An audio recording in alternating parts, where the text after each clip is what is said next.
Assalamualaikum warahmatullahi wabarakatuh. Selamat pagi, Bu Lydia dan teman-teman kelas SMP. Sebelum perkenalkan, nama saya Anas Korul Anam, NIM 1022000062 dari kelas HSP. Oke, di sini saya akan memberikan sedikit materi tentang sejarah peradaban ekonomi Islam terfokus pada era klasik, yakni studi pemikiran Abu Yusuf.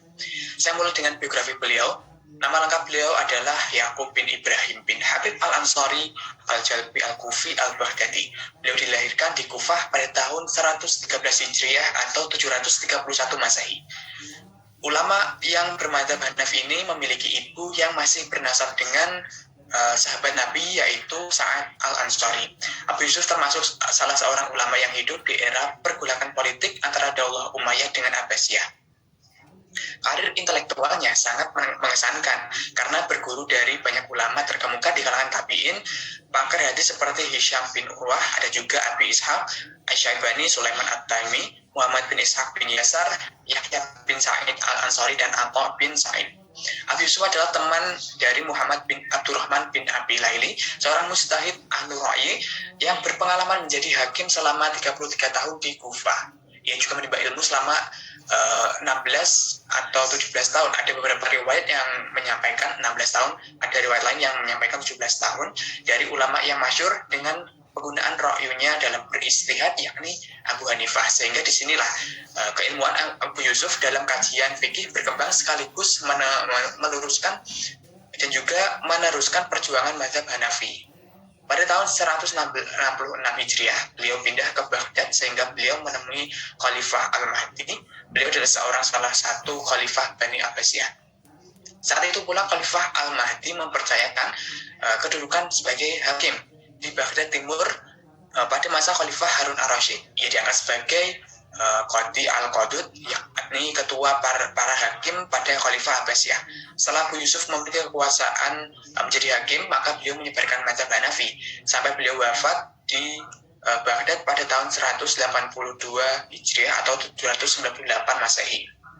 Nah, kemudian selanjutnya adalah pemikiran ekonomi dari Abu Yusuf, bahwa pemikiran beliau sebagian besar membahas tentang masalah-masalah keuangan publik karena beliau pernah menjadi qadhi di Baghdad sehingga banyak mengeluarkan ide-ide brilian yang membuahkan sebuah kebijakan negara, baik itu berkenaan dengan perpajakan, kesejahteraan rakyat maupun keuangan negara.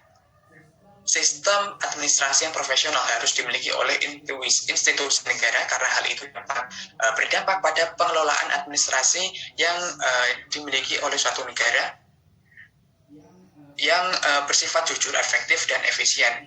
Di lain sisi, pada masalah harga dan persediaan barang, Abu Yusuf berpendapat bahwa perubahan sebuah harga itu tidak hanya bergantung pada sisi demand maupun juga kekuatan supply. Maksud saya tidak bergantung hanya pada sisi demand, namun juga dari sisi supply atau permintaan dan juga penawarannya ikut berperan. Beliau juga menegaskan bahwa pengawasan yang masif pada petugas pengumpul pajak adalah mutlak sehingga mencegah tindak pidana korupsi pada keuangan negara. Di lain sisi, pembangunan infrastruktur juga merupakan indikator utama dalam meningkatkan sumber pendapatan negara. Misalnya fasilitas perdagangan berupa pasar yang memadai dan meningkatkan ritme perputaran keuangan di suatu negara, dan juga kebutuhan masyarakat akan terpenuhi dengan baik. Berkenaan dengan pengendalian harga, Abu Yusuf menentang adanya penetapan harga oleh pemerintah. Argumen yang dibangun olehnya berlandaskan pada hadis Nabi Muhammad SAW bahwasanya pada masa Rasulullah pernah terjadi harga-harga komoditi di pasar Madinah melambung tinggi.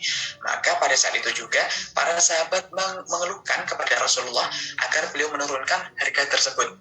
Namun saat itu Rasulullah bersabda bahwasanya tinggi rendahnya harga barang itu merupakan ketentuan dari Allah Subhanahu wa taala dan kita tidak bisa mencampuri urusan tersebut. Bahwa Allah lah al-musyair atau penentu harga. Apabila terjadi kenaikan harga yang tinggi, maka saat itu pemerintah membuat kebijakan dengan menambah jumlah penawaran barang. Namun solusi tersebut tidak mampu menyelesaikan suatu permasalahan karena biasanya terjadi praktik penimbunan barang dan monopoli seperti saat ini ya. Di saat-saat COVID kemarin kan juga ada penimbunan barang, itu tidak boleh sebenarnya, sehingga pemberantasan penimbunan komoditi dan monopoli dapat mengembalikan kekuatan supply dan demand menjadi lebih seimbang sehingga pada akhirnya dapat mengembalikan harga seperti semula. Nah, Abu Yusuf ini mempunyai sebuah kitab yang terkenal, yakni kitab Al-Kharaj. Merupakan masterpiece Abu Yusuf. Kitab Al-Kharaj karya yang paling monumental yang memuat kajian yang cukup komprehensif. Kitab Al-Kharaj Abu Yusuf menjelaskan mengenai penerimaan negara atau daulah Islamiyah dibagi menjadi 3 kategori. Yang pertama adalah ghanimah, yakni segala sesuatu yang didapat dari peperangan dengan orang kafir, biasanya berupa senjata, bahan makanan, atau kekayaan lainnya. Yang kedua adalah zakat atau sedekah. Pengaturan zakat yang menjadi perhatian Abu Yusuf adalah zakat pertanian. Besarnya adalah 5% apabila tanah yang digarap membutuhkan kerja keras untuk pengairannya.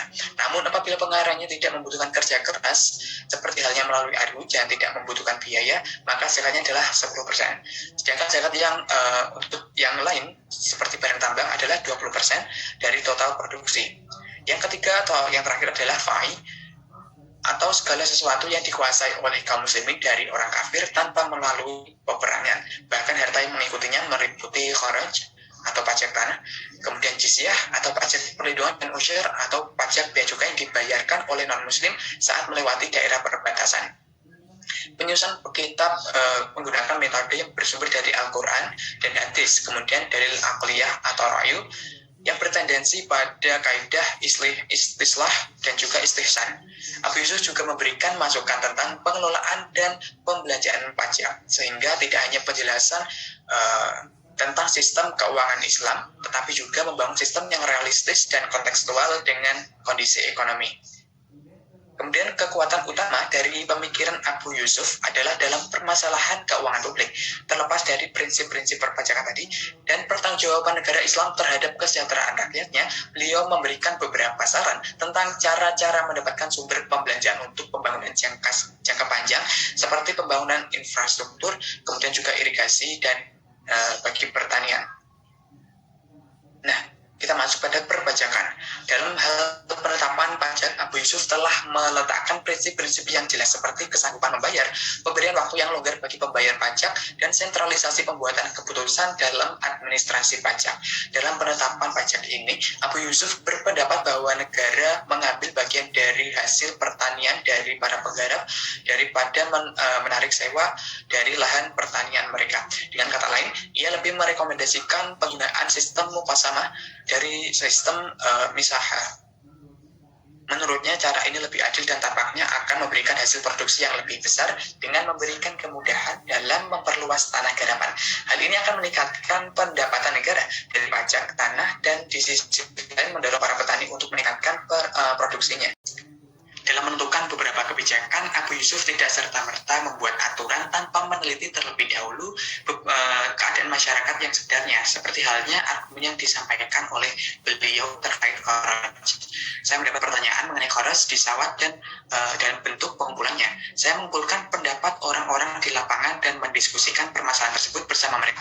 Kemudian saya menanyakan tentang kharaj yang ditetapkan oleh Umar bin Khattab serta kapasitas tanah yang dikenai pajak atau wasifah. Kemudian menyampaikan bahwasanya belakangan ini tanah-tanah subur lebih banyak dibandingkan dengan tanah-tanah yang tidak subur, dan mereka juga mengungkapkan tentang perihal banyaknya tanah yang tidak diproduktifkan serta sedikitnya tanah garapan yang digunakan sebagai subjek kharaj.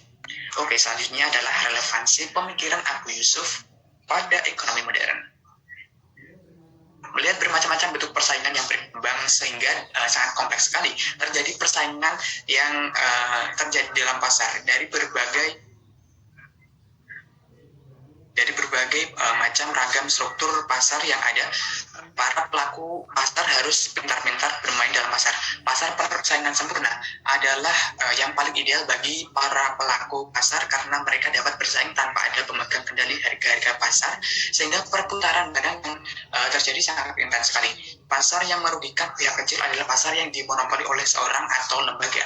Ini dinamakan pasar monopoli, pasar yang dikuasai oleh orang-orang yang kaya saja. Idealnya, sebuah pasar adalah kesinergian antara produsen, konsumen, dan juga distributor, serta peran dari pemerintah. Ketika keempat unsur tersebut saling bekerja sama, maka semua pihak akan diuntungkan, tidak akan terjadi kerugian bagi pihak kecil demi kepentingan berbagai pihak. Yang kuat dan yang kaya akan semakin kaya, dan kebalikannya yang miskin akan semakin miskin, tidak dapat bersaing di pasar. Disinilah peran campur tangan dari pemerintah dalam pengendalian perekonomian sebuah pasar modern. Fungsi pemerintah adalah sebagai regulator, pengawas pasar, agar pasar yang berjalan sesuai dengan prinsip keadilan dalam ekonomi. Pasar yang berkeadilan adalah pasar yang berjalan sesuai tingkat permintaan dan menawarkan yang alamiah tanpa campur tangan pemerintah ataupun pihak lain yang mengendalikan pasar tersebut. Baiklah, kesimpulan yang telah kita sampaikan dari tadi bahwa pemikiran Abu Yusuf ini mengenai perpajakan merupakan salah satu terobosan yang menarik yang telah membuktikan bahwa dalam sejarah ekonomi sebuah negara pernah ada kebijakan yang benar-benar memberikan maslahat secara umum. Di mana hari ini tidak banyak negara yang mementingkan nasib dari rakyatnya, namun hanya mementingkan kemaslahatan segelintir penguasanya. Di banyak negara maju, di satu sisi kesejahteraan suatu pemberian subsidi, kemudian di sisi lain pajak ditetapkan oleh pemerintah sangat besar sekali sehingga masyarakat kesulitan untuk memiliki tanah dan rumah sendiri. Pemikiran Abu Yusuf ini seperti yang terjadi di Jepang saat ini terbukti seperti di Jepang saat ini terbukti di banyak teori modern banyak merupakan salah satu instrumen yang juga memberikan pengaruh kenaikan harga suatu komoditi. Besarnya pajak ditetapkan oleh pemerintah menjadikan barang-barang produksi menjadi tidak terjangkau lagi oleh masyarakat. Semoga dan pemikiran Abu Yusuf ini bisa kita laksanakan dan juga aplikasikan dalam pemerintahan di Indonesia sehingga kemaslahatan dan juga kesejahteraan dari umat itu akan terjaga. Tidak hanya memberikan kekayaan kepada yang kaya saja, tapi juga memberikan keadilan dan juga kesetaraan bagi seluruh rakyat Indonesia. Nah, mungkin itu yang dapat saya sampaikan. Semoga apa yang telah saya sampaikan tadi dapat memberikan manfaat dan juga berguna bagi kita semua. Sekian dari saya. Wallahul muwaffiq ila aqwamit thoriq. Wassalamualaikum warahmatullahi wabarakatuh.